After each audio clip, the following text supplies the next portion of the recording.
கிறிஸ்துவுக்குள் அன்பானவர்களே, நம்முடைய ஆண்டவர் ரட்சகருமான இயேசு கிறிஸ்துவின் வல்லமையான நாமத்தில் வாழ்த்தி வரவேற்கிறோம்.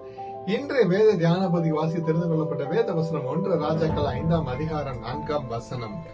ஆனாலும் இப்பொழுதோ என் தேவனாகிய கர்த்தர் எங்கும் எனக்கு இளைப்பாறுதலை தந்தார், விரோதியும் இல்லை, இடையூறும் இல்லை. ஆமென். அல்லேலூயா. கிறிஸ்துவுக்குள் பிரியமானவர்களே, சாலமோன் தனது தந்தை தாவீதுடன் ஒப்பிடுகையில் தேவன் தனக்கு கொடுத்த மகா அமைதியை பற்றி இங்கு குறிப்பிடுகிறார். தாவீதின் காலம் போர்க்களங்களால் நிறைந்திருந்தது, ஆனால் சாலமோனை சுற்றிலும் இளைப்பாறுதலை தேவன் தந்திருந்தார். ஆமென். இயேசு கிறிஸ்து யோவான் 8ஆம் அதிகாரம் 32ஆம் வசனத்தில் இவ்வாறாக குறிப்பிடுகிறார், சத்தியத்தையும் அறிவீர்கள், சத்தியம் உங்களை விடுதலை ஆக்கும் என்று. அல்லேலூயா.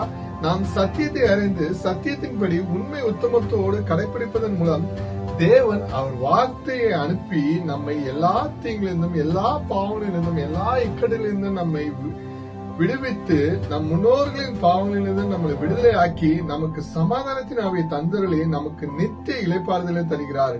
இயேசு கிறிஸ்துவே மெய்யான தேவன் என்று நாம் விசுவாசிக்கும் போது நமக்கு நம்முடைய தலைமுறைக்கும் நமக்கும் நம் தலைமுறைகளுக்கும் ஒரு மகா இளைப்பாறுதலை தேவன் கொடுக்க வல்லவராய் இருக்கிறார். அல்லேலூயா. நாம் அழைத்த தேவன் உண்மை உள்ளவர். நம்முடைய கர்த்தராகிய இயேசு கிறிஸ்துவின் கிருபை உங்கள் அனைவரிடம் கூட இருப்பதாக. ஆமென்.